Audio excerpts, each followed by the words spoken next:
Hi అండి. Welcome to Shri thoughts. ఈరోజైతే నేను మీ ముందుకి మరొక మంచి వీడియోతోటైతే వచ్చేసాను. నవంబర్ 2 నుండి కార్తీక మాసం ప్రారంభం. సాధారణంగా అన్ని మాసాల్లోకి కార్తీక మాసం చాలా ప్రత్యేకమైనదిగా నిలుస్తోంది.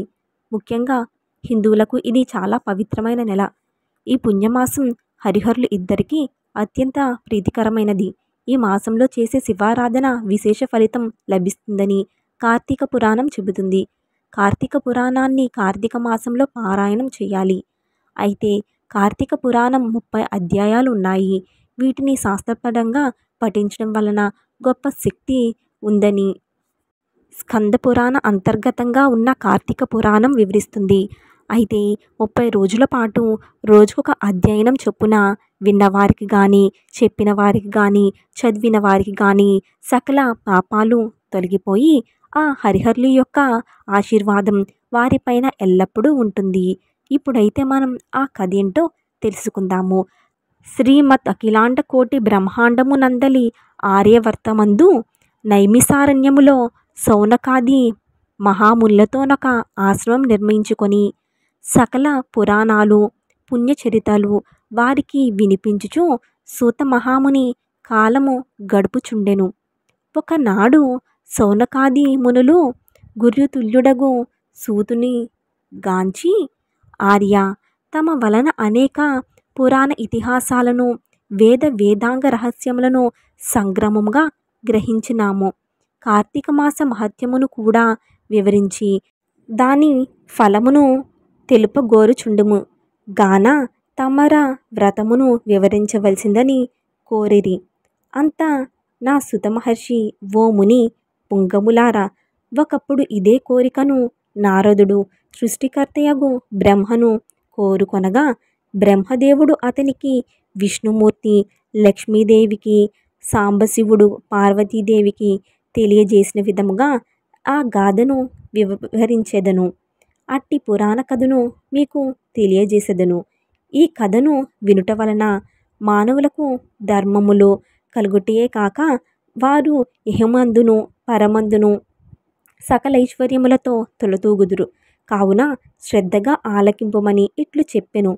పూర్వము ఒకానొక రోజున పార్వతీ పరమేశ్వరులు గగనమందు విహరించుచుండగా పార్వతీదేవి, ప్రాణేశ్వర, సకలైశ్వర్యములు కలుగుచేయునట్టిది సకల మానవులు వర్ణభేదము లేక ఆచరింపదగినది, శాస్త్ర సమ్మతమైనది, సూర్యచంద్రులున్నంత వరకు ఆచరింపబడేదియగు వ్రతమును వివరింపుమని కోరెను.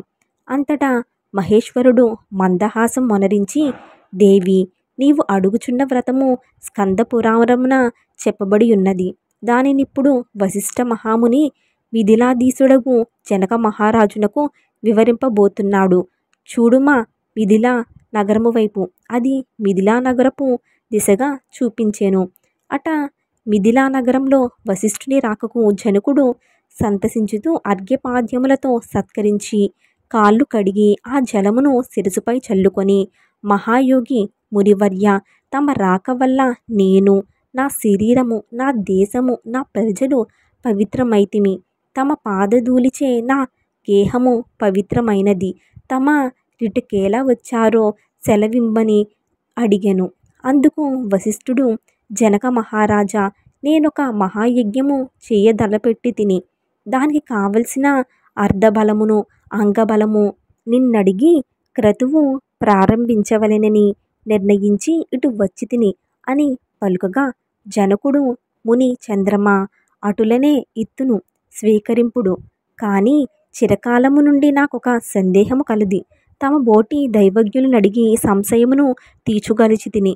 నా అదృష్టము కొలది ఈ అవకాశము దొరికినది. గురురత్న, సంవత్సరములో కలమాసములో కార్తీక మాసమే ఏలననగా పవిత్రమైనది. ఆ కార్తీక మాసం గొప్పటేమిటి అను సంశయము నాకు చాలా కాలము నుండి ఉన్నది. కావున తాము కార్తీక మహత్యము గురించి వివరింపవలసినదని ప్రార్థించెను. వశిష్ఠ మహాముని చిరునవ్వు నవ్వి, రాజా, తప్పక నీ సంశయమును తీర్చగలను. నే చెప్పబోయే వ్రత కథ సకల మానవులు ఆచరింపదగినది, సకల పాపహర్తమైనది. ఈ కార్తీక మాసము హరిహర స్వరూపము. ఈ మాసము నందాచరించు వ్రతము యొక్క ఫలితము చెప్పనలవి కాదు, వినుటకు గాని ఆనందదాయకమైనది. అంతియే కాక వినినంత మాత్రమునే ఎట్టి నరక బాధలు లేక ఇహమందు పరమందును సౌఖ్యము పొందగలరు.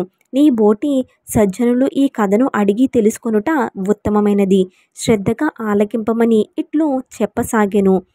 ఓ మిథిలీశ్వర, జనక మహారాజా, ఏ మానవుడైనను ఏ వయసువాడైనను ఉచ్చ నీచ అనే భేదము లేక కార్తీక మాసంలో సూర్యభగవానుడు తులారాశియందు ఉండగా వేకువజామునే లేచి కాలకృత్యాలను తీర్చుకొని స్నానమాచరించి దాన ధర్మములను దేవతా పూజలను చేసినచో దాని వలన అగణిత పుణ్యఫలము లభించెను. కార్తీక మాస ప్రారంభమునందుండి ఇట్లు చేయుచు విష్ణు సహస్రనామార్చన శివలింగార్చన ఆచరించుచుండవలెను. ముందుగా కార్తీక మాసమునకు అధిదేవతయగు దామోదరుడికి నమస్కరించి, ఓ దామోదరన, నేను చెయ్యు కార్తీక వ్రతమునకు ఎట్టి ఆటంకములు రానియక నన్ను కాపాడుము అని ధ్యానించి వ్రతమును ప్రారంభించవలెను. ఓ రాజా, ఈ వ్రతమునాచరించు దినములలో సూర్యోదయమునికి పూర్వమే లేచి కాలకృత్యములు తీర్చుకొని నదికి పోయి స్నానమాచరించి గంగకు, శ్రీమన్నారాయణుడుకు, పరమేశ్వరునకు, భైరవునకు నమస్కరించి సంకల్పము చెప్పుకొని మరలా నీట మునిగి సూర్యభగవానునకు అర్ఘ్యప్రాద్యం నొసంగి పితృదేవతలకు క్రమ ప్రకారముగా తర్పణంలో ఇచ్చి గట్టుపై 3 దోసిలు నీళ్లు పొయ్యవలమును. ఈ కార్తీక మాసంలో పుణ్యనదులైన గంగా, గోదావరి, కృష్ణ, కావేరి, తుంగభద్ర, యమున మున్నగు నదులలో ఏ ఒక్క నదిలోనైనాను స్నానం ఆచరించిన ఎడల గొప్ప ఫలితము కలుగును.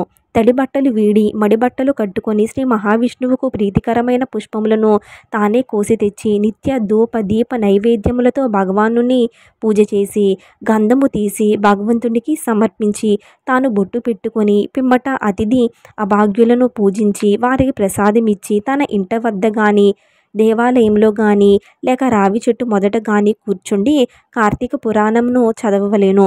ఆ సాయంకాలము సంధ్యావందనము ఆచరించి శివాలయం అందు కానీ విష్ణాలయం నందు కానీ లేక తులసి కోట వద్ద కానీ దీపారాధన చేసి శక్తిని బట్టి నైవేద్యము తయారు చేయించి స్వామికి సమర్పించి అందరికీ పంచిపెట్టి తర్వాత తాను భుజింపవలెను. మరునాడు మృష్టాన్నముతో భూత తృప్తి చేయవలెను. ఈ విధంగా వ్రతం ఆచరించి స్త్రీ పురుషులకు పూర్వమందును ప్రస్తుత జన్మందును చేసిన పాపములు పోయే మోక్షమునకు అర్హులగురు. ఈ వ్రతము చేయుటకు అవకాశం లేని వారు వ్రతము చేసిన వారిని చూచి వారికి నమస్కరించినచో వారికి కూడా సమానమైనటువంటి ఫలితము దక్కును. ఇదియే ప్రథమ అధ్యయనం. కార్తీక పురాణం యొక్క మొదటి అధ్యయనం పూర్తి అయినది.